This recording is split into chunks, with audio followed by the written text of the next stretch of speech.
can't buy. It resides between my eyes. Walked through the fire, came out better on the other side. See, life's like a beach if you find the sand. And right now, I feel like 100 grand. You are listening to Inspired Insider with your host, Dr. Jeremy Wise.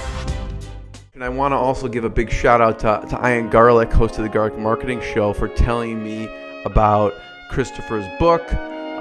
It's amazing. You got to check it out. It's called Play Bigger, and I'll introduce it in a second. But so if you didn't know already, you are listening to InspiredInsider.com, where I talk with inspirational entrepreneurs and leaders like the founders of P90X, Baby Einstein, Atari, and many more, and how they overcome big challenges in life and business. And our sponsor is Rise25.com, which helps service professionals, doctors, lawyers, accountants, dentists, anyone working with one-on-one clients stop just trading time for dollars and shift from a one-to-one client work to one-to-many. So you can go there. There's a dream product ladder template that you can use to realize it's basically planning your business on one sheet of paper that shows gaps of untapped revenue. Disney uses it, Apple, sporting industry, they all use versions of the product ladder. So I'm excited to introduce today's guest, Christopher Lochhead, who started his first company at 18. He retired 30 years later. Well, retired is a term. He's still working, but doing what he loves to do when he wants and who he wants to do it with. He's a 3-time public company CMO, best-selling author, host of Legends and Losers, which he's already mentioned. You should check it out. He's co-founder of Play Bigger Advisors. He served as chief marketing officer of Mercury Interactive, a $1 billion software company that was acquired by Hewlett-Packard in 2006 for $4.5 billion. And like I mentioned, he's the co-author with Ramadan, Dave Peterson, and Kevin Maney of Play Bigger, How Pirates, Dreamers, and Innovators Create and Dominate Markets. Thank you so much, Chris, for doing this. Thanks, Jeremy. The introduction is going to make my mom real happy. Thank you. We'll send it to her. It's very, very kind of you. I asked what's top of mind. You said inauthenticity and Fortune magazine type of stuff. Yeah, I don't know about you, Jeremy. I'm at a point in my life where I just can't take. We had Erik Weihenmayer on Legends and Losers. He's the first blind guy to summit Everest. He's the first blind guy to That's awesome. Solo kayak the Grand Canyon. He's one of the most extraordinary extreme adventure athletes in the world, and he's an amazing guy. Yeah. And he said a lot of amazing stuff on Legends and Losers. But one of the things he said that is just ricocheted around my brain ever since is the world doesn't need more bullshit. And so whether it's what did he mean by that? What did he mean by that, do you think? I was asking him. He's a pretty famous guy, and I think I just have a sense, and based on nothing, and this is what I asked him, I just had a sense that he's going to be like crazy famous. Like I have a hard time believing that Brad Pitt doesn't play him in a movie. I mean, when you're the first guy to summit all 7 summits and you're blind, and you write a book that's this big called No Barriers about solo kayaking the Grand Canyon, fucking blind. And by the way, what he's really committed to now is his nonprofit, No Barriers, and he takes people with all sorts of disabilities. He takes vets with PTSD, and puts them in these kind of adventure sports environments to show them how they can have a breakthrough physically. Because he said the number on the episode, but like a huge percentage of blind people are unemployed, and so people with disability of one sort or another, their world can get smaller, and he wants their world to be bigger. Anyway, long story longer, Jeremy. Yeah. I'm asking him, I said, you're going to be famous, or you're going to be even more famous, I can just tell. And there's a certain amount of your job that has to be self-promotional. And so I was asking him how he thought about that.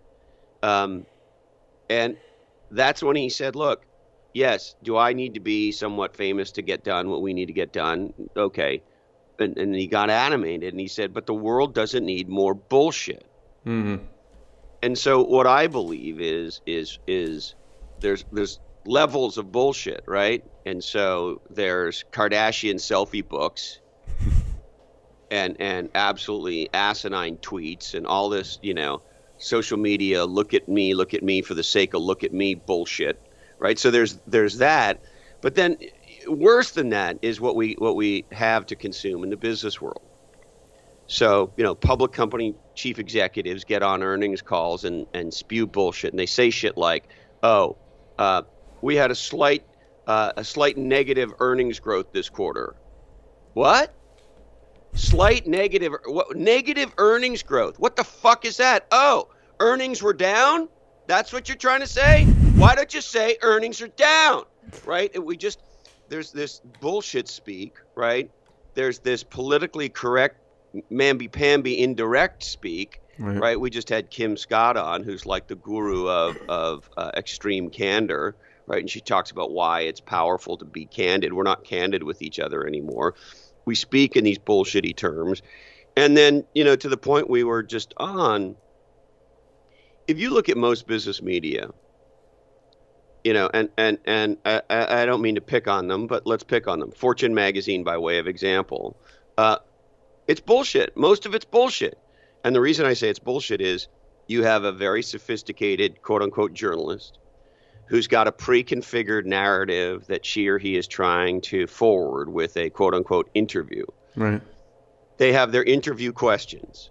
They're trying to get the thing out of the interviewee predicated on a pre-built narrative, right? Yeah, it's like a scientist not having a hypothesis and trying to prove it out as opposed to... Correct. Yeah. And then the executive or entrepreneur or whoever the fuck they're interviewing, that's a person who's been trained and is very media savvy. They've got their 3 bullet points. They've given it to interview school, right? They know how to quote unquote bridge back. So, you can ask me any question you want, and I'm going to feed you one of my 3 fucking talking points, right?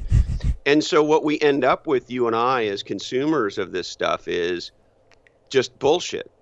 Somebody feeding us what they want to feed us, somebody giving us a prefab narrative, and the 2 ships may or may not meet in the night. And it's just actually not that interesting or helpful. Right. And if it's a public company, it blows me away that since the introduction of Sarbanes-Oxley, all we've had is like an increase in the level of muddiness as opposed to an increase in transparency, because fucking CEOs of public companies today are like locked down like never before. We have an episode of Legends and Losers with Doug Merritt, the CEO of $12 billion Splunk. And I think that episode is going to change the way chief executives think about communicating, because Doug communicates like a human being. And so I guess my point is, I think we're entering a new era of authenticity. You and I can smell bullshit a mile away. And I think a lot of people have had it. And I also think I'm incredibly passionate about podcasting, because this is really the only medium where you can have real, raw, authentic conversations that matter for any length of time that matters. Right. We had sitting Superior Court Judge Filer for Los Angeles County in Compton, California on Legends and Losers.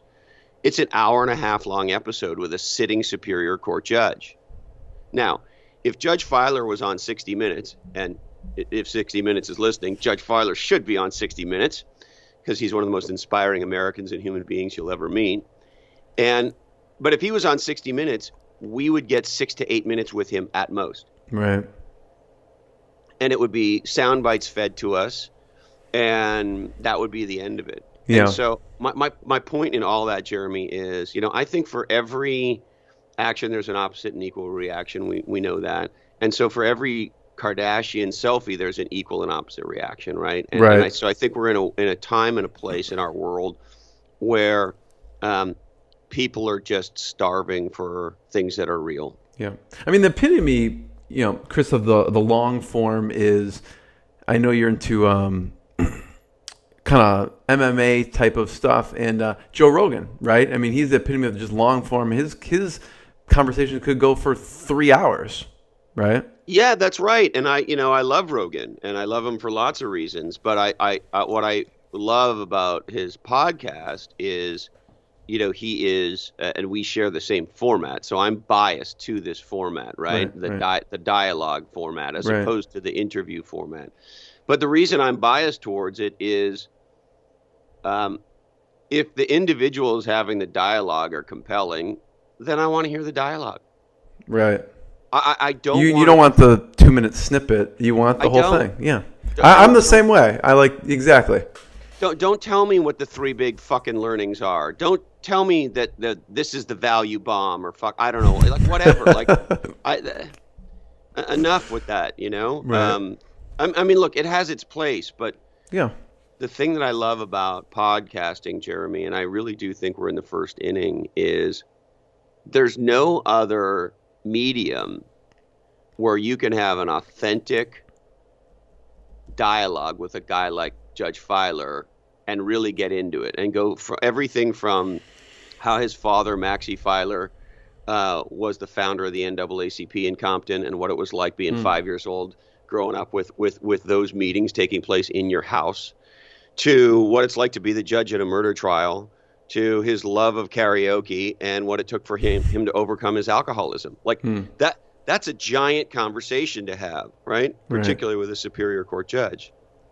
And so my point is, the reason podcasting I think is so powerful is you and I get to have as podcasters, and we get to experience as podcast consumers, real authentic dialogues with people on topics that we care about, that matter and make a difference in a way that would not be possible on the radio, would not be possible on TV or really in any other format. And so all that is to say, I think we're entering a new era of authenticity with all this noise that we have in our world today. I think people are craving it. And I think in a lot of ways, podcasts are the primary medium for delivering, real authentic content. Yeah. And Chris, I'll give proper context. I mean, because you've been inside of this as a 3-time public company CMO. So I'll give proper context to people on your background and everything. But I want to dig into that for a second. Is you've also seen the beginnings of innovation, and obviously Play Bigger, your book, which we'll talks about that. And what's interesting is you say the podcasting, it's the first inning. So I'm wondering where do you think it's going? And because some people would say, yes, this is the beginning, and some people say it's saturated and everyone's getting into it. So I'm curious of what you mean by first inning and where do you think it's going? Yeah, so I think it's the first inning for a lot of reasons. In no particular order. Number one, most people in America have not consumed a podcast this month. So there's a tremendous amount of upside left in terms of category potential with audience development, right? Yeah. So that's number one. So I think that's exciting, and that's in America, and rest of world is behind that, best we can tell. So, by the way, I say rest of world with a smile on my face. I'll never forget when I first got to Silicon Valley, and a lot of companies out here will have a VP of U.S. or North American sales, and then they'll have a VP of international, right? Like it's all one thing. But I'll never forget the first time. And so even the word like international, like there's America and then there's international, I find kind of funny because I grew up in international. But even funnier than international is U.S. and rest of world.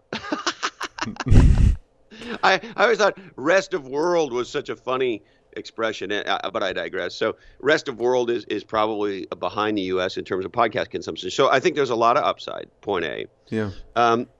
Point B, if you look at the format of podcasts, you have essentially radio shows on the internet. Sure. And with all due respect to radio shows on the internet, and there's some radio shows on the internet I happen to love, radio shows on the internet are not fucking podcasts. Because radio is predicated on a set of conditions that don't exist in the podcast world. For example, high cost of creation of content and high cost of distribution. So, when you have to pay for studio time and you have to pay massive amounts for distribution and so forth and so on, then, you're not, if you're, I'll just pick an example of a famous radio personality. If you're Terry Gross in the United States, you're going to have a half-hour show. You're going to have a 45-minute show, and you're going to have those breaks in there. You're limited, yeah. Well, the NPR stations are not going to buy a 3-hour show from Terry Gross, right? Right. And so my point is, people have taken the old paradigm from the old medium and are just redoing it in the new medium. And so I think that most podcasters don't take advantage of the fact that content creation and distribution, for all practical purposes, is free or pretty close to free. And so that I think that means something in terms of what you can do. And so on the entertainment side, we're starting to see these podcasts that show up that are very professionally produced, that are serial in nature, and they're these compelling, stories, these narratives that go over time. These kind of entertainment, and they're sort of like these very long books on tape. Right. And that's cool. For sure, that's cool. And then on the non-entertainment side, if you will, on the nonfiction side, I think you're starting to see an increase in the amount of this new category of podcast that you could think of as a real dialogue podcast, where people have an authentic conversation and it doesn't get broken down into the three main points and the sound bites and a bunch of spoon-fed pablomatic bullshit that we've all heard before. And so that tells me we're also, Jeremy, in the beginning, because podcasters are finally experimenting with formats, realizing they don't have radio or television. They're not restricted. Constraints. Yeah. So that's, and you can podcast from anywhere. You can podcast from your hotel room or your iPhone or, and so it just opens up a lot of creativity that I think we're in the very beginning of. So I find that, incredibly exciting. Yeah. I want to go back to what we were talking about at the beginning of the conversation. I was asking, what are you doing after this? And you said, you're going to go help Papa, right? Yeah. And how Papa embodies many things. So I just kind of wanted you to start there for a second. Yeah. So Papa, father-in-law Phil, and he's 86 years old, and he runs what we believe is the last commercial orchard in San Jose, California. So Silicon Valley used to not be Silicon Valley. Silicon Valley used to be the Valley of Orchards, and a lot of peaches, a lot of stone fruit, typically. And Papa has about 2.5 acres with over 600 fruit trees. And Italian family, and so as you might expect, big family as you might expect, yeah. And 3 girls, of which my wife Carrie is one. And during the summer, all year round really, but especially during the summer when there's a lot of picking of fruit to be done, the whole family is in the boat rowing. And so this morning, once you and I are done, Jeremy, I'm going to run over to San Jose and help Papa get the fruit stand ready. And then the other cool thing is, so he just so you kind of get a picture in your head. So imagine a home, and then imagine 2.5 acres with fruit trees, mostly peaches, but a whole mix of things. And then imagine a little fruit stand on the side of the driveway where things are sold on the honor system. And then imagine that in what today is a suburban neighborhood. Of course, it wasn't a suburban neighborhood when it got started. His father. I'm trying to picture this. Yeah. Yeah. Well, there's houses and condos and all this shit around it. And then there's this little orchard, this little magic garden, this little tiny farm, right? And then everything's sold on the honor system, a fruit stand on the side of the house. And of course, this thing's a labor of love. Sure, it makes some money, but it's not Facebook. And you have this extraordinary human being in my father-in-law who spends, 4 to 6 hours a day, 5 to 7 days a week in the orchard. And he's 86 right now. Yeah. Yeah. And he's great. Yeah. So you said he embodies a lot of things. What were you going to talk about for that? Yeah, I think my my father-in-law Phil, aka Papa, I think he's emblematic, Jeremy, of everything a man should be. He's a simple man, and I say that with admiration and love. My big aspiration in life is to be simple, to have a simple life. And so for Phil, he loves his wife, he loves his family, he loves his church. He loves his fruit trees in his community, and he loves his country. End of discussion. Like that. And now Phil, right? He served our country proudly. as a Marine in the Korean conflict, an enlisted Marine. And you can't love your family more than Phil does. You can't be a better man than Phil is. His word is his bond. And he's incredibly honorable. He loves his girls. He loves his family. No one told Phil that they were girls. So from the time they were very little, they were working, very hard in the church. He loves his wife. He has an incredible marriage to an extraordinary woman named Jean. And so I'll tell you what I said to him last Father's Day. I said to him, Papa, I realize I've never told you what I tell other people about you. Right. That's often the case, right? Yeah. And so it occurred to me, he's 86. Why not tell him now? Right. And so I said, can I tell you what I tell other people? And he said, sure. And I said, well, that you are an icon of what a man should be. You're an example for all of us every day. And I'm proud to be in a family where you're the patriarch. What did he say? He's a quiet guy. He's an introvert. So he said, thank you. He said, thank you. Go out, pick more peaches for me. No. Kind of. Yeah. And I got to tell you, he's excited to see me this morning because we live right on the coast. He lives a little bit inland from us. And so as we were talking before you hit record, there are microclimates in Northern California. So all that is to say it's cooler here on the coast than it is inland in San Jose where he is. And so our growing season and what we can grow is a little bit different. So all that said, Carrie and I have a very prolific fig tree. And our figs sprout, I don't know, 4 weeks or so later than his. So all the figs on that side of the mountain range are gone. And so figs are selling for $1.75 a fig right now for fresh. That's wild. Farm figs. And so yesterday I picked I picked everything that was ripe on our fig tree, and I have a big tray of very expensive figs that I'm going to bring to Papa today because we can extend his season. So, in the book, Play Bigger, are you the pirate? Where's the subhead come from? How pirates, dreamers, innovators create and dominate markets. Yeah, I think of the group of us, I'm probably the pirate. I think we say that in the book, although I think that was Kevin's observation. I think they call you Bruce Willis in the book at some point, right? The Bruce Willis of marketing, or there's a reference in there. Yes, I guess. You'll have to excuse me. We handed in the manuscript a while ago, of course, because the book's been out for a year. Yeah. But more importantly, the book's my life, Jeremy. So I don't know what's in the book and what's in my life. So I'll just say yes. If you remember it, it must be in the book. So what is where'd you come up with the subhead line, the pirates, dreamers, innovators? Is that a combination of the three of you, or is it just talking about businesses in general? A little bit of both, I think.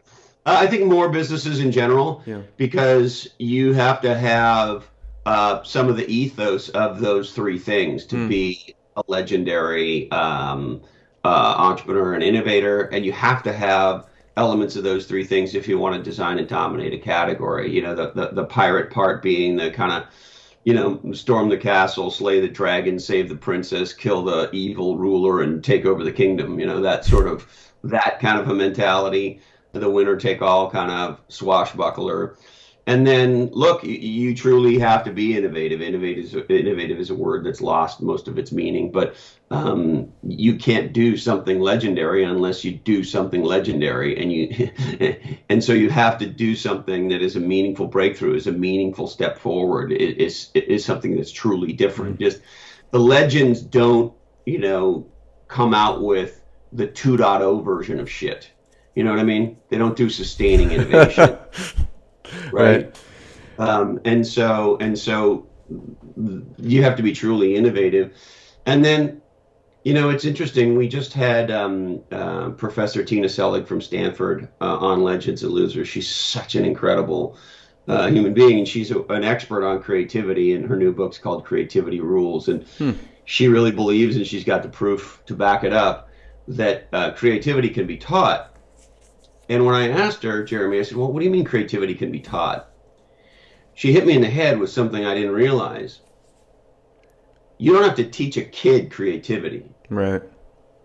You hang out with a 3-year-old or a 2-year-old or a whatever year old, and they're being creative. They're playing. Their playing is make believe, right?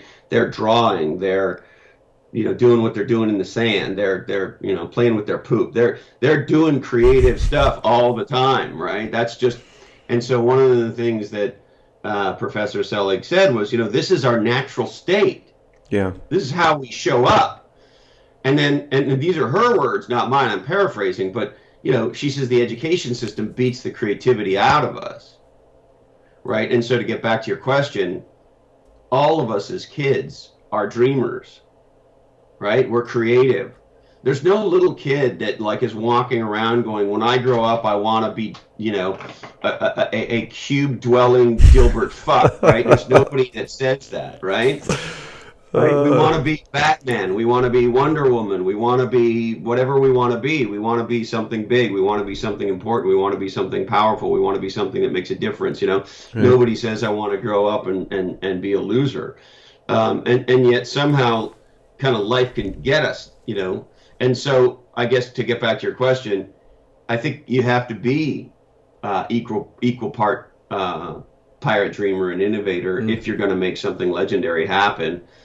And I will forever, Jeremy, be fascinated by a conversation about the moments of truth in people's life and the decisions they make in those moments. Because those are the moments that shape us, right? And we can, our failures, for example, can make us or break us, right? And so who we are in those moments and how we play going forward make a really big difference. And I think the thing that binds category designers together and binds people with this pirate, dreamer, innovator spirit together is a general disregard for status quo and a perspective. Personally, this is certainly where I come from, and I think it's where a lot of us who are trying to make shit happen come from, which is a questioning, curiosity kind of a place, and particularly with things that don't seem right to us, whether they're on business side, think products and services we want to bring to market, or whether the things in our world that socially we think are wrong or could be better. We come at it with a point of view. Innovators, category designers, come at it with a point of view that says, to quote the Big Lebowski, "This aggression will not stand, man." Right? We look at the way it is. For whatever reason, it's not okay with us the way it is, and we think it should be another way, a different way, and we go to work on making it a different way, because that's what people who make a difference in the world do. And that to me will always be a fascinating dialogue, and Play Bigger is a dialogue about how to make a really big difference by finding your place in the world with your company. Yeah. And you talk about moments that shape us, and I read that you were thrown out of school at 18. Yeah. It turns out, Jeremy, that if you get shitty enough grades for long enough, they don't let you back in the building. I've never heard that. Yeah, that's don't let that get out. Some people start doing that. And it's funny. It wasn't until I was in my late 20s where I realized that your average person, has a huge fear of getting fired. That was like news to me at 28 or something, right? Like, well, what? And I've always wondered why I could give a shit about getting fired, and I've been fired a lot. And I think it might be because of that school experience. What happened after that? When that happened, what did you do? It was a tough time, of course. And so I had a choice, like a lot of us. Sometimes life gets sort of fired at us at close range. And I had a choice, and my choice was shave guys' balls for a living or start a company. I didn't know that first one was a choice. Yeah, well, it is a choice. There's a job called shave guys' balls. They don't market it as such, but the title of the job is orderly. So my mom, Jeremy, worked for many years in a hospital, and she got me a job as an orderly as I was scraping my way through high school. And so that's what I did on the weekends part-time. And so when I got thrown out of school, I had moved out of the house. I moved out when I was 17. I was essentially staring at a career of manual labor. Right. Start a company. My friend Jack wanted to start a company. It was the birth of the PC, and he thought there was something that we could get done. And so with really no other option other than manual labor, entrepreneurship was my ticket out. In Silicon Valley, we hear a lot about what you could think of as big E entrepreneurs. I write an algorithm at Stanford. I'm 24 years old, and I raised $200 million from Sequoia, and I take over the world and go public, and I'm a billionaire, and I buy a Hawaiian island and 15 blocks of Palo Alto. Right, so that's the story we hear a lot about, and I love those big E entrepreneurs. I've spent the vast majority of my professional life working with them, and still do. And most entrepreneurs are what you could think of as small E entrepreneurs. We're not that. And in my case, no education, no experience, no relationships, no knowledge of anything really, and started a company. And so it's easy, I think, to talk about entrepreneurship in the abstract, right? And being an entrepreneur today is cool. I didn't know the word entrepreneur when I started, right? There was nothing cool about it. It was called fucking desperate, right? And so, but that said, entrepreneurship is a way out for some of us, a way out of a life of struggle, a life of poverty. And I think when an entrepreneur rises up, not always, but often, she takes a community with her. She takes a category with her. And so, big thing that I'm focused on today is entrepreneurship. I think category design makes a material difference. And we're at a point in time, Jeremy, where more companies die in America every week than are founded. Sure. And so we're at the lowest level of recorded entrepreneurship in American history. I think it's a terrible thing for our country. I think it's a terrible thing for our world, because entrepreneurs build our country and world. And so we need to stoke and spur more entrepreneurs. And I think we need to do everything we can to help entrepreneurs be successful. And, that's why I think category design matters so much. And I've really dedicated the back half of my life to trying to make a difference for entrepreneurs and people who want to be entrepreneurs. What did you start at the time? Computer trading and consulting business. What did Silicon Valley look like at the time? So I got to Silicon Valley 21 years ago, and it looked a lot different than it looks today. There were a lot of there was a diversity of companies that I don't think we see today. Yeah, and there was more hardware, and I think there was more infrastructure than we see today. And the other thing, when I got to Silicon Valley in the mid '90s, it was just before the dot-com boom, and so the people who were here were, in the parlance of our times, Jeremy, a lot more legit. They were legit scientists and computer experts trying to do heavy science stuff, some real D and R&D going on, a huge, the shadow of Hewlett-Packard being the company that for all practical purposes created Silicon Valley. At the time, Intel was, you could argue, in its heyday, and so there was this huge Intel halo. Cisco was on fire, and so you had these big, very technical, enterprisey kind of companies that were very sort of science and R&D oriented.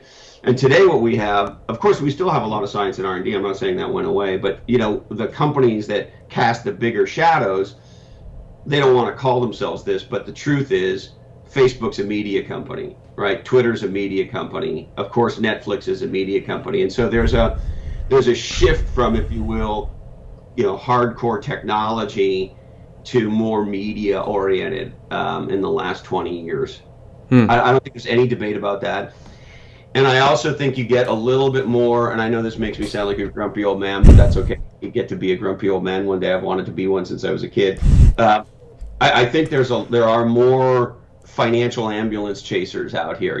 There are more get-rich-quick asshole artists out here. I was joking yesterday with my accountant, Greg, that from a traffic perspective, Silicon Valley needs a good recession. Right, exactly. We need to clean out some of the get-rich-quick douchebags and have a little bit more seriousness. But I don't want to sound like a grumpy old man in that. I think a lot of these things are very, very exciting. And when we talk about why, if you like, yeah, go ahead. I think today is the greatest time in history to be starting a company, building a company, running a company. I think it's the greatest time and the most exciting time. And I'm way more excited about the future in business and the future in technology than I am about the past, although I am interested in the past. I'm curious, from what I researched, Mercury Interactive in your role, had a huge impact. And I'm curious what worked at the time with what you're doing, and what did you run up against that didn't work? Yeah, great question. So Mercury was the most extraordinary company I've ever been associated with. We talk about the different elements of why, but the bottom line is the company was a gigantic category king. And the cool thing about what happened was Mercury became the category king in a very tight niche that you could call software testing or QA testing for software, something along those quality management. At its lowest level, the most sort of descriptive pejorative you could call it would be like a bug tracking software, right? But dominated that space, and that space became a very important space. But like all category kings, if you're lucky enough to be a category king, which is an extraordinary achievement, even in a very tight, if you will, niche down category, and it was a very niche-y technical space for sure. Yeah. You get to this place where, and this is exactly where Mercury was in the early part of the century, where your category king position becomes your biggest inhibitor to growth. What do you mean? Well, when you're the category king of a category, you get pigeonholed? Exactly. And two things happen. One, you've taken 2/3 of the economics, but the category is growing however it's growing. So, you could have 76% of the economics in the category, but if the category is growing at 15% a year, then, you're going to grow at 15% a year. Maybe you can grow at 18% a year. You grow faster than the category because you're the king. But essentially, you're tied to that category. And as the king soaking up the vast of the majority of the economics, you have a hard time breaking out of the growth rate of the category. Yeah. So after, I don't know exactly how old Mercury was at the time, but approximately 15 years, the company's a category king, but its growth is inhibited by the growth of the space, and the growth of the space kind of is what it is at the time. That's kind of point A. And point B, some very big competitors are trying to encroach on the category, right? So as you know, categories morph, categories change, and some niche categories become if you will, a feature in a bigger category. Mm-hmm. And so I think companies like Hewlett-Packard, companies like BMC and IBM were also trying to encroach on Mercury, trying to make them a feature of a bigger suite of products. Mm-hmm. So I think you had those two dynamics going on, and several others, but those were probably the big ones. And so we had to, what in classic terms you could think of as reposition the company. But in point of fact, what we were really doing is designing a whole new category. Right. And we were successful in doing that. And as a result, more than doubled the market cap of the company and sold the company for a meaningful premium to Hewlett-Packard. And away we went, for a $4.5 billion outcome. And so it's an extraordinary thing to be part of a category king. I joined an existing category king. That's cool. I think everybody should experience that in their career. If you haven't worked at a category king, it's an eye-opening experience. And then even more importantly, to be able to take that position and catapult ourselves into a category that was easily 3 times bigger and to become the category king in with that the category. redesign, you mean? With the design. Yeah. So what was the term? You know, and anyone, again, if you get Play Bigger, they go really in depth in the category KIMs across different industries. What was considered the term for what they were in? Mercury Interactive was the category king term, and then what did you actually redesign it to be? Yeah, great question. So the term most people used was software quality or QA testing, something, words to that effect, quality, QA, things along those lines. And then we changed it to a very different thing we called business technology optimization, or BTO for short. And it was a big stretch to go from this little niche called software testing and software quality to this big thing that nobody knew what it was, BTO, business technology optimization. And the point of view around BTO was encapsulated in a simple phrase, which was run IT like a business. Mm-hmm. And the point being that IT had optimized and automated and re-engineered every other part of the enterprise except itself. And so BTO is to IT what, for example, CRM is to sales and marketing, or ERP is to finance and manufacturing. Right. That was sort of the analogy, the conversation we were trying to have. And our mantra, our point of view was run IT like a business. And I can unpack the point of view if you want. Yeah, I'm just wondering, how did you know to even do that at the time? I'm sure, like, if you take CMOs across the country, they may not be like, well, I think we should redesign the category, right? Yeah, so I think for a couple of reasons. So this is what I've done for 30 years. I've never done the let's compete for market share in the existing category. Right. And so maybe let's take a step back, Jeremy. Most people make a unconscious, unquestioned, unexamined, untalked about, unconsidered decision. It's so fucking unconsidered. It's as unconsidered in business as you and I did not consider when we woke up this morning that there'd be fucking gravity and oxygen. Right. That was not something we thought about. We got out of bed and there was gravity and oxygen and we just got going. And so unquestioned, like gravity and oxygen are unquestioned, is the following.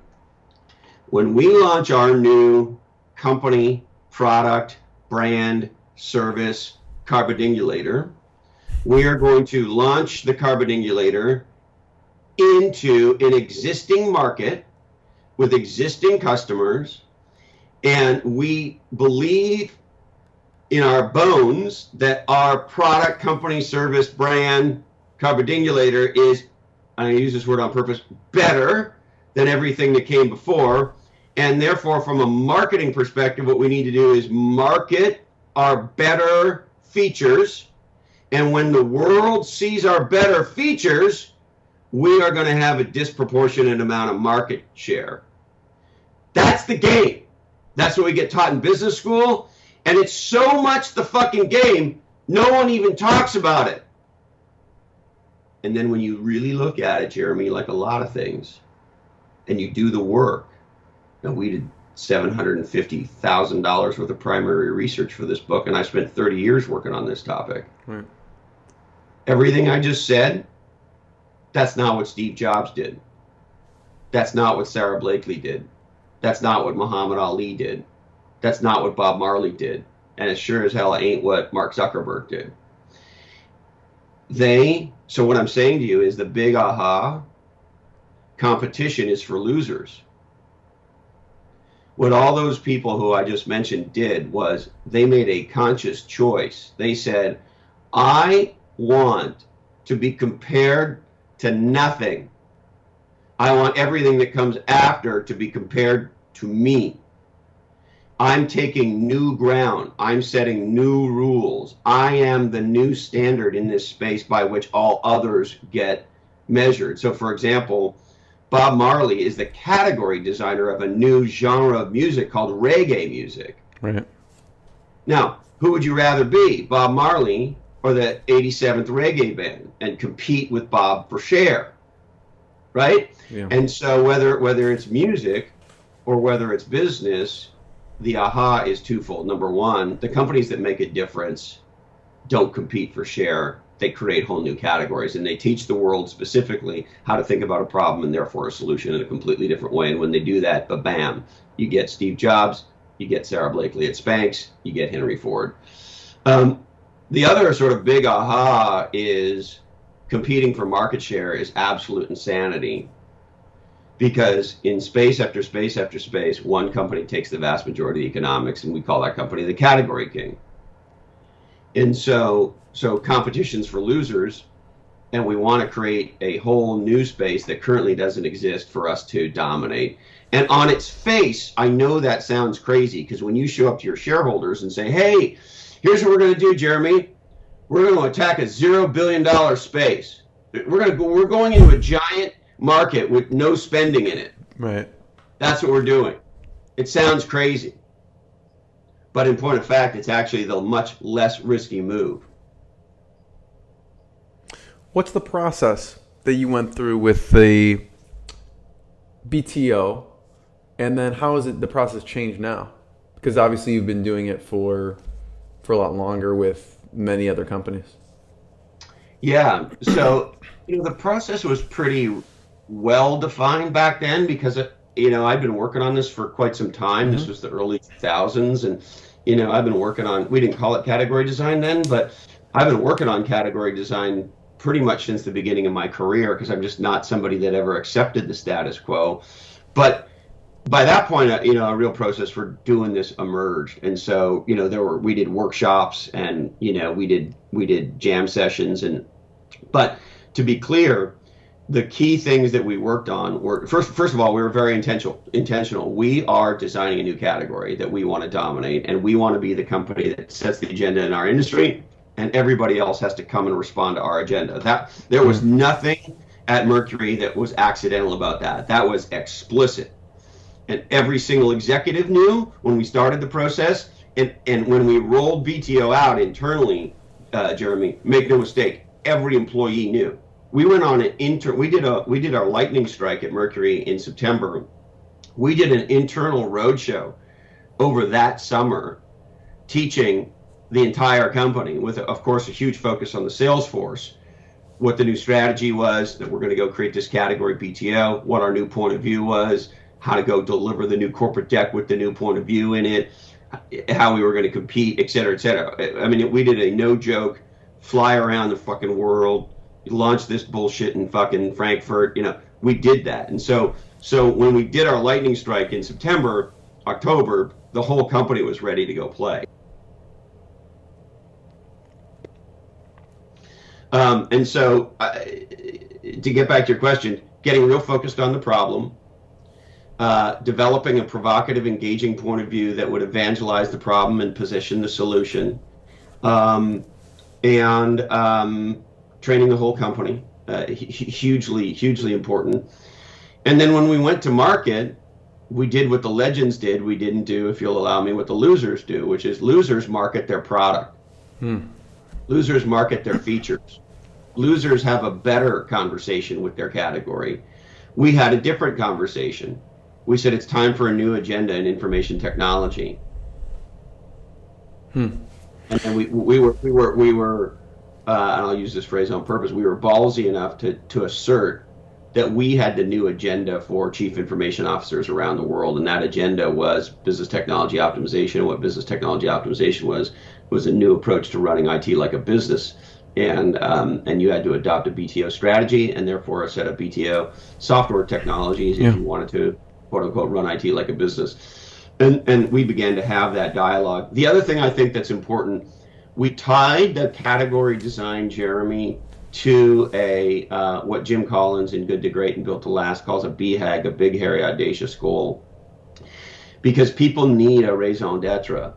And our raison d'etre was to become a top 5 software company. And our analogy was a simple one.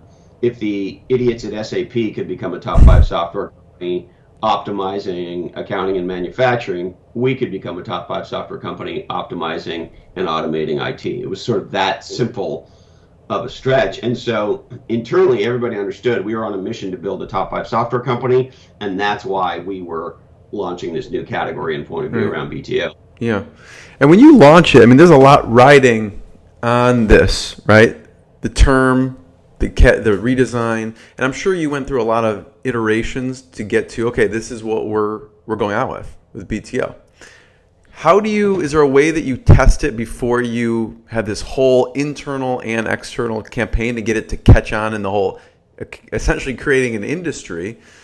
Is there any ways to test, like if someone's thinking about this is the process they want to take it through, how do they know when they come to that term, this is what I should go off? I mean, yeah, it's a great question. So, and funny, I was just on a conversation with an executive team about their category naming yesterday. Yeah. And we were right in the meat of this. So, excuse me, I have a bit of a cough. So, this is going to sound insane. You don't fucking test it the way you would normally think about testing something. Mm-hmm. So I think when most people think about testing something, they think about, we have an existing product, we got 10 ideas for what we should put in the next version of this product, and we want to understand of those 10 ideas, what are the 3 that most matter to our customers. So we're going to do some surveys and some focus groups, and we're going to do that stuff. That is all awesome for the scenario I just described. Right. There will be no breakthrough that comes from that. Right.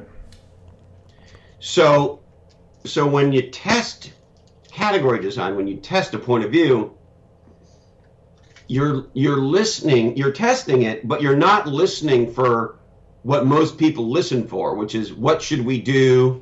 Do you like this? Do you agree? Does this resonate with you? And then they get, quote, feedback, and they modify their shit based on the feedback. And what you end up with is a bunch of modified shit that's meaningless, right? You can always tell strategy or marketing that's done by a committee because it's a piece of shit, right? And it says nothing. It's just problematic, happy horse shit that's completely forgettable. So when you go to, quote, test it, what you're testing is, does this work? And what I mean by does this work is, legendary category design is such that when you see it, you can't unsee it. Mm-hmm. Right? And so one of the stories we tell in the book is this story of this guy, Clarence Birdseye, who's a category designer of frozen food. And before Clarence, there's 2 categories of food. Food and canned goods. Canned food. Yeah. Thank you. And canned food, right? And that's it. And I can tell the story if you care. But he's the inventor of frozen food, and then he teaches the world why frozen food matters, right? And the way he does that is by evangelizing a problem that at the time the world didn't know it had, which is, hey, how come we can't have fresh tasting peas in February? And that's not a problem until he says that. And then you go, yeah, that's bullshit. How come I can't until have you taste canned food, then you know it's a problem, actually. But yeah. And that's an example from the past. The most recent example of new category design that I know of, Jeremy, I got an email recently from Patagonia. And they were introducing their new, and this is a direct quote, fair trade fleece. That's category design. And here's Jesus. Here's why I say that. When you and I buy a sweater, there is a selection criteria in our head that already exists because the category is already designed. Does it fit? How does it feel? Does this sweater make my ass look fat? Etc. Right? And then if it's a functional sweater, so if you're a skier or, somebody that does things, then, is it fit to purpose? Is this a sweater I want to wear skiing or hiking or whatever that is? More the features. Correct. But for the most part, that's the criteria we use, you and I use, to decide whether or not we're going to buy a sweater. What Patagonia's doing is they're now redesigning the selection criteria for a fleece.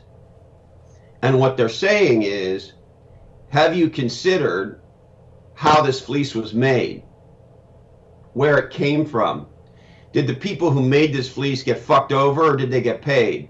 Was this fleece made in a way that was environmentally responsible or irresponsible, et cetera, et cetera, et cetera? And so just like coffee makers shined a light on something you and I as consumers understand as fair trade coffee, Right. Patagonia's trying to do that with the sweater.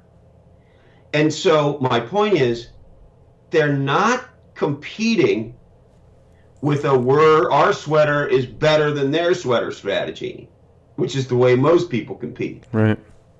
They're competing by saying there's a whole new criteria for evaluating sweaters that you heretofore haven't considered that we think you should. And if they are successful in making that criteria an important consideration for sweater buyers, they will have redesigned the category insofar as they will have changed the criteria by which people evaluate and then value and then purchase sweaters. And if the world accepts that this new design is important, then all of a sudden they'll be the leader. Right. And that's what happens over and over and over again. Yeah, and there's so many good examples, Chris, in Play Bigger, with Uber, Bird's Eye Food, Salesforce. I had two more questions, but anything from Play Bigger that you think would be important to mention that we haven't talked about, or one of your favorite stories or points from the book? Yeah, I mean, there's so many. One of the really big ones, of course, is this concept of position yourself or be positioned. So Muhammad Ali famously said, if I don't tell them I'm the greatest, how are they going to know? Right. And so most people let the world position them as opposed to do what Muhammad Ali did. And so, or said a different way, if we don't tell the world how to think about us, then they're going to think about us how they want to think about us. Category designers don't leave that up to chance, whether it's their product, their company, or themselves as an individual. And so when we get proactive about our own category design, we tell the world. Somebody says, what do you do? My answer to that question today is I'm on a mission to help people design a legendary life and a legendary business. That's what I tell them. That's a very different answer than what most people might say, which is, I'm an author, or I'm a podcaster, or I'm a retired CMO, or, Right. Like they define themselves of their past, whatever the position was. Well, yes, and more importantly, they give you a feature. Yeah. When somebody asks me what I'm up to, I tell them what my mission is in the context of the problem that matters to me. And the problem that matters to me is entrepreneurship and people living a shitty life. Because I didn't know, Jeremy, that for a lot of people, just hearing, hey, you know what? You can design the life you want. Right. That's like it's a breakthrough. An aha. Yeah. And you know what? It was for me too. But for me, it happened so long ago, I forgot how profound it was. And then on the business side, we know what the failure rates of entrepreneurial businesses are, right? And so one of the number one causes of failure is inability to get traction in the world. And the reason for that inability to get traction in the world is we don't position our companies. We have a product conversation. Yeah.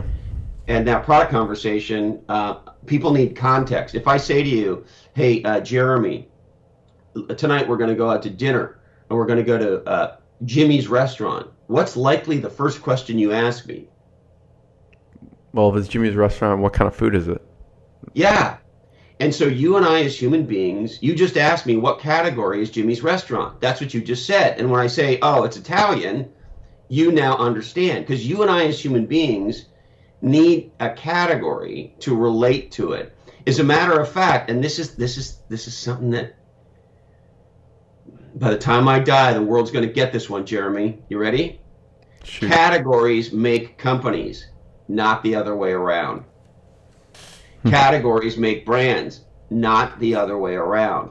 Google's brand today is considered to be almost on par in terms of brand equity by the geniuses that measure this shit.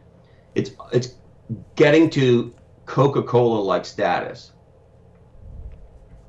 Now, that's awesome. However, when Google, one of the biggest brands in the world, attacks an existing market category with an existing category king with a we're better than them product strategy, they fail. They spent billions of dollars on Google Plus. They had their ass handed to them. They have a product that competes against a product that they quote sell for free, that most people tell you is meaningfully better than a product Microsoft sells for $250 a year that really hasn't been updated much for the better part of a decade, called Microsoft Office. Right. And most people say Google Docs is better, and it's free. It's free, right? Of course, no one uses it. No one. Fucking no one. What? Do you think that will ever catch on? No, it'll never catch on. Because problems create categories. And when we identify with the problem, we buy the solution from the company that told us about the problem. And you and I as human beings need category kings because they make decisions easy. So there's nobody in the world that hires a consultant to do a RFP for which spreadsheet should we buy for our company. Nobody has that discussion. Nobody.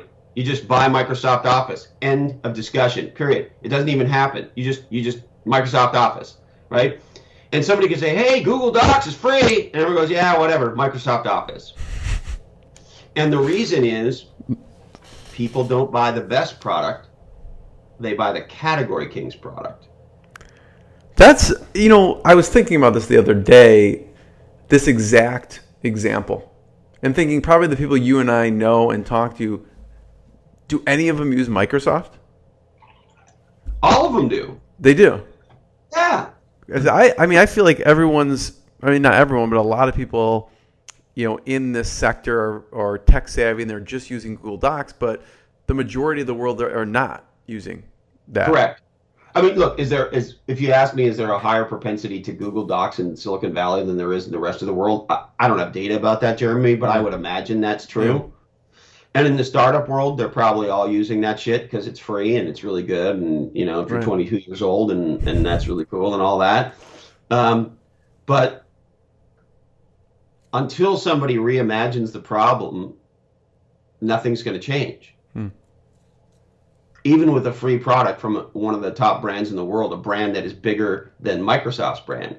And so my point is, categories make brands, not the other way around. What makes Google's brand valuable is they're the category king in search. In 1999, Dell had a legendary brand. Michael Dell couldn't get arrested in Times Square today. And everybody read Innovator's Dilemma, Jeremy, and go, oh, that's because they failed to innovate. That's fucking wrong. Christensen was wrong. It wasn't a failure to innovate. That's not why Dell is fucked. It's category violence. So they make awesome products. They have an awesome brand. No one cares. Why? Because servers, laptops, storage, and professional services are not hot categories. The hot categories are the cloud, our mobile, our social, our virtualization, our artificial intelligence, our machine learning, etc. in the tech world, okay? Right. And so what happens is there were a set of things you could call from-tos, right? That moved from buying storage to renting cloud storage. Well, if you're in the business of selling servers and storage, your business is now fucked. But it's not because you failed to innovate in the way most people think about it. When you hear failure to innovate, what most people hear is they didn't do the right cool shit with their products.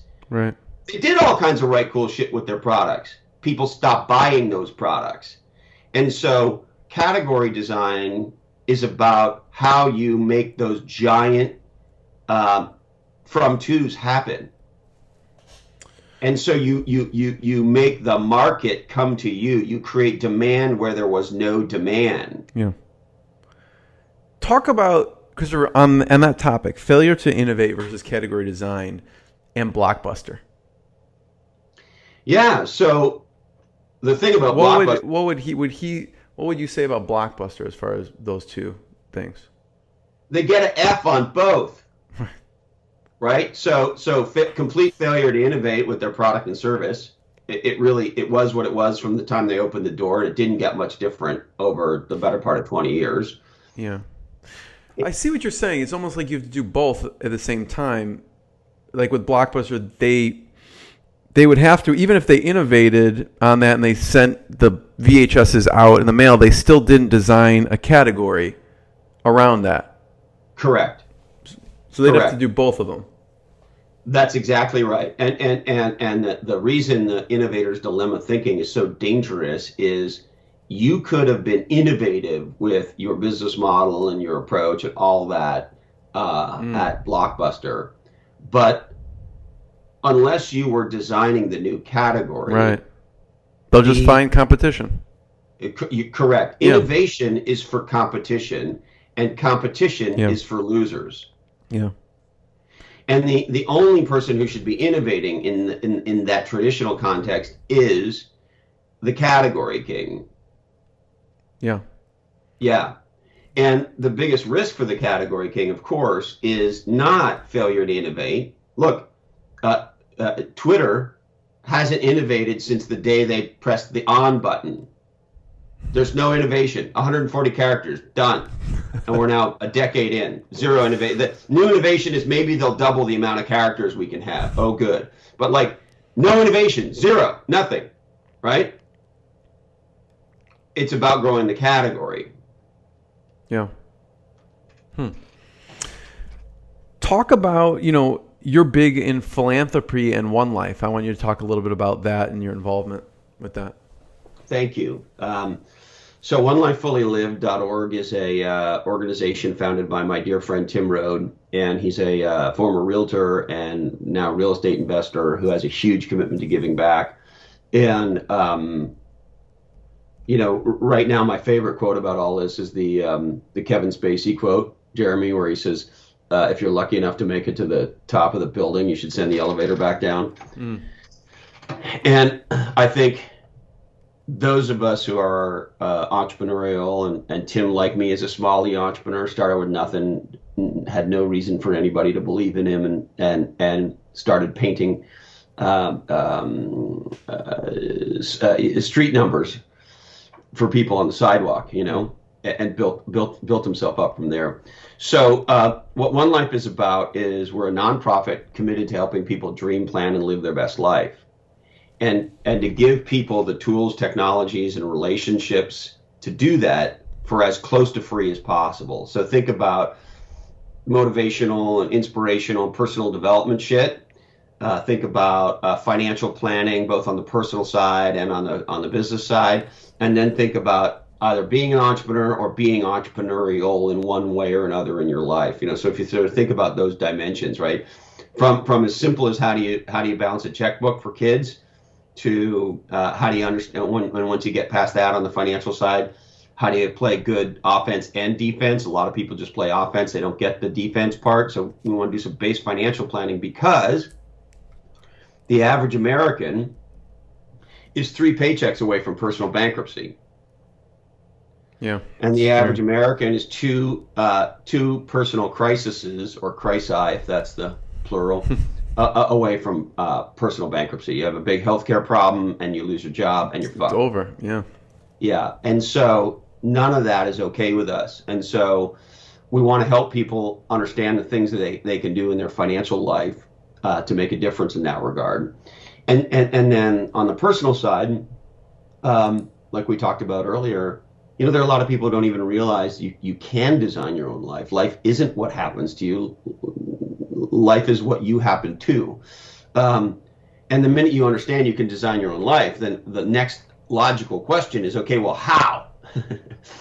And so we have a curriculum at One Life that shows you how. And then we want to spawn more entrepreneurs, and we want to stoke more existing entrepreneurs. And some of those entrepreneurs are big E entrepreneurs, but a lot of them are small E entrepreneurs. We're starting to do a lot of One Life work in the inner cities. And so we're trying to go to the places where people need it the most. And the message is really simple. You can design, plan, and live out your best life. And we're here to help you. And we're here to try to do that for as close to free as possible with a collection of big-hearted, committed people who want to do that with you. Yeah. Chris, I want to be the first one to thank you. This has been amazing. I want to, I have one last question, but I want to point people towards where they should find out more. And you have a couple probably places. Where should we point people towards online? The best place, and it's the place where you can get to all the other places if you care to go to any of the other ones, is just legendsandlosers.com. Okay, cool. And you can, learn more about Play Bigger there. You can check out, all of the episodes of Legends and Losers. And if you want to find me on Twitter and LinkedIn and all those other places, all of that hangs off of legendsandlosers.com. Awesome. Everyone check out legendsandlosers.com. Last question, Chris, and I'm sorry for people just listening to audio, but I like to know what inspires you, and I'd love to have you just talk a little about everything, the cool, inspiring stuff you have behind you in your office for a second. Yeah, well, thanks for noticing. When we started Legends and Losers, Jeremy, we wanted to have a video podcast because, why not? And of course, our show, like I'm guessing your show, is mostly people listening on a device where they don't see us. But video is easy and free, and so just boom, there it is. And so we wanted to have an interesting background. But more importantly, to your point, where we live and where we work matters. Our environment matters. I just saw today, I was stoked to find out, just this morning, National Geographic, I guess yesterday maybe, came out with a list of the happiest cities in the United States. And Santa Cruz is number 2. Wow. And since I've lived here, it's really struck me like, the environment you're in, I know this sounds stupid, like a duh, but it really, really matters. And so, long story longer, wanted to create an environment to do Legends and Losers. Number one rule at Legends and Losers is fun. Right. And so we wanted to create a studio that was a good functional studio and that had lots of inspiring shit around, so that like every time you walked into this studio, you're reminded of things that are legendary. Right, yeah. So what's around you? Oh, so you want me to walk you through? Yeah. Yeah. So, I could take the camera off and give you a full tour if you want. So we have a couple of guitars. We have a Hagstrom guitar, which is what my uncle played. It's also what Elvis and the Beatles played.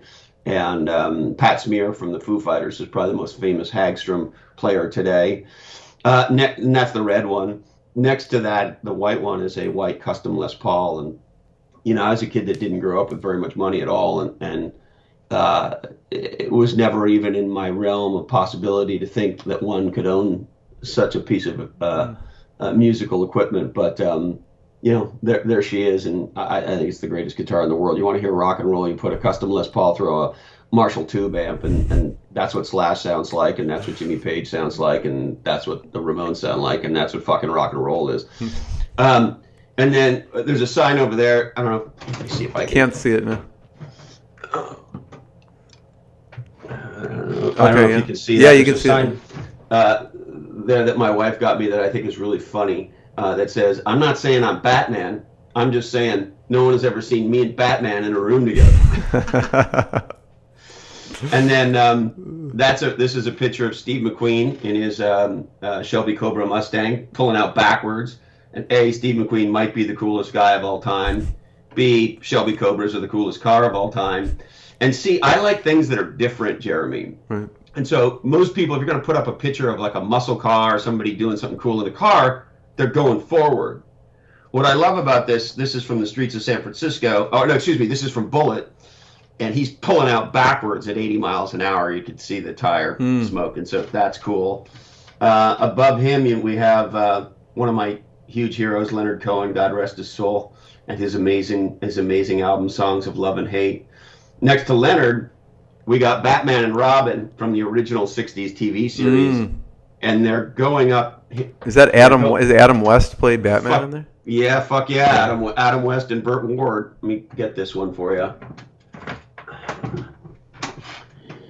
And you could see they're climbing up a wall. If you remember the series, you would have these photos of them with the bat rope going Nice. up the side of the wall. Nice. And this photo shows you how they shot those. That's and they have awesome. this string attached to the cape to make it look like they're actually climbing up a wall. And it's very corny and very quiche, or very kitschy rather. And then this is Tom Waits, the legendary Tom Waits, probably the greatest songwriter of all time. Above him is the Ramones. Next to him is Muhammad Ali. And I love this picture because most people, if they have a picture of Muhammad Ali or any kind of a fighter, the fighter is doing the hitting Hitting the shot, someone, right. or doing the winning.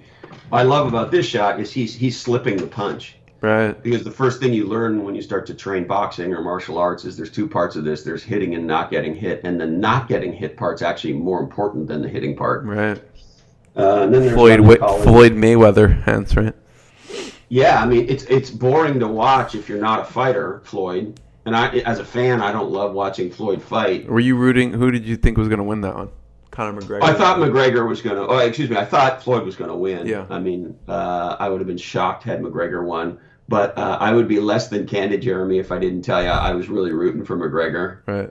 I mean, I didn't think it was going to happen. And I thought McGregor did incredibly well. I mean, when you go 11 rounds against the greatest boxer of this era, and you hit him more times than Manny Pacquiao did, you had a good night. Yeah. For sure. So I think McGregor was awesome. That's London Calling, The Clash.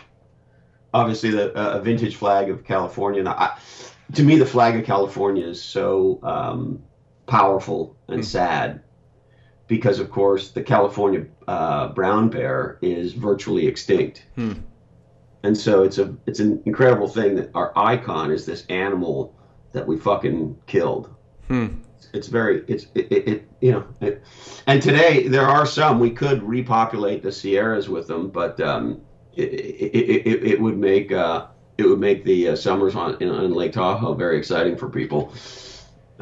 But I digress. And then this amazing surfboard right here. I can't see that on the camera. I'm going to make you move the camera again. Yeah, there we go. So this is a custom surfboard that my dear friend, the legendary Tasmanian devil of Australian marketing, Vaughn O'Connor, he runs what a lot of people consider to be sort of the preeminent kind of high-end marketing boutique in Australia. And he's a wicked surfer. And so he got me, he knows the Ramones are my favorite band. And so he got me this custom board, which is gorgeous, with this amazing, this is actually a custom paint job. And so wow. That's Joey Ramone on the bottom of the board. Yeah. Love it. That's a small tour. And there's other shit around here. My friend Scott Lowry, the boards are on the other side of the studio, hard to show you, but he also got me a custom board from Robert August, and he had the Legends and Losers logo put on the board, and cool. It's absolutely gorgeous. So we have two official surfboards in the Legends and Losers studio, and we got Godzilla and Steve Austin, the $6 Million Man, and then my favorite license plate, which says, "If it's tourist season, why can't we shoot them?" I won't be going to California near you then. No. Well, it's just, and I don't mean it that horribly, but it's funny living in a beach town, right? Because the town swells up weekend and it swells up in the summer, and for sure it gets irritating quickly. It's like, okay, well, thanks for coming and spending your money in Santa Cruz. Now, would you please get the fuck out? Chris, thank you. This has been fantastic. Everyone should check out legendsandlosers.com. Much appreciated. Thank you, Jeremy. The pleasure's been all mine. What I got, you can't buy. It resides between my eyes. Walked through the fire, came out better on the other side. See, life's like a beach if you find the sand. And right now, I feel like 100 grand.